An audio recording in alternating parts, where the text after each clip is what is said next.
Okay, this is another Greenstalk garden that I have. I have one that is all peppers, so 30 pockets of peppers.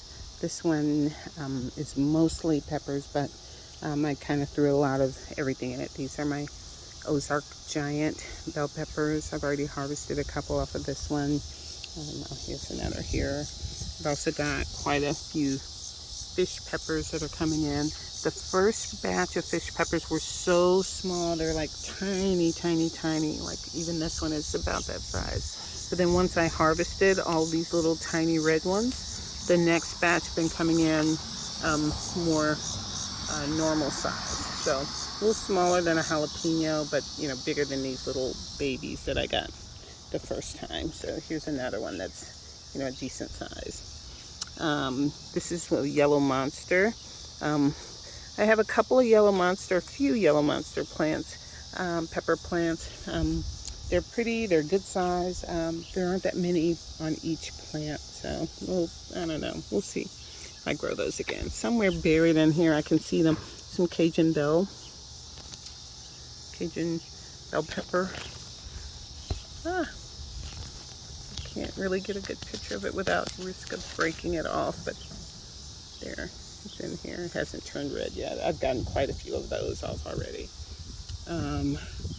Here's some jalapenos up here. I just made cowboy candy, so I just harvested that pretty heavily last week.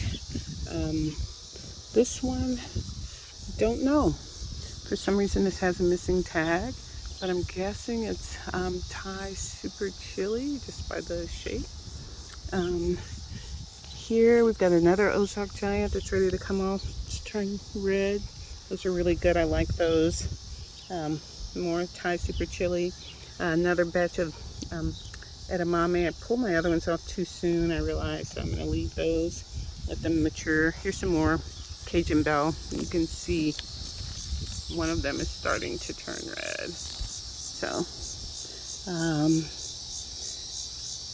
let's see, what else do we have in here? Random eggplant. It's doing pretty well. Here's some yellow monster peppers down here that are starting to turn colors. You can see they're good size, really good size. But again, only a few per plant. This fish pepper plant just doing much better than the other one. I don't know why. My purple cayenne.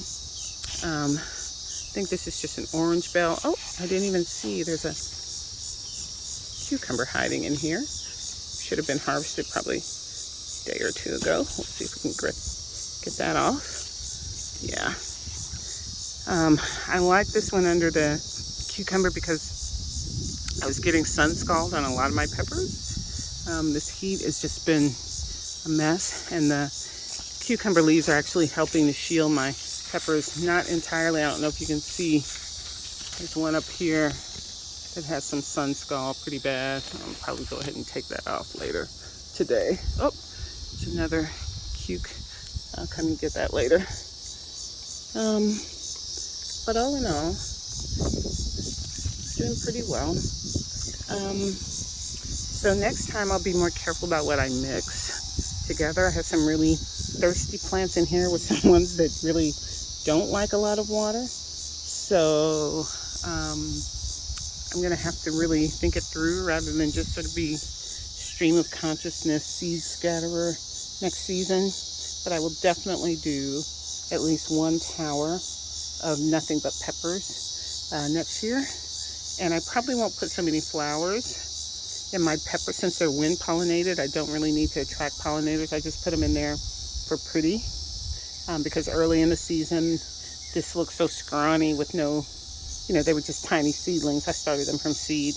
And so the flowers just made it look pretty at the front of the house. But I'll start my little flower Aerogardens earlier next year, so there's a little bit of something attractive in the front of the house without me having to add those to take up space. There we go. That's a prettier view. Without having to take up space away from my peppers. So, but again, so far, really good Greenstalk experiment. I'm happy.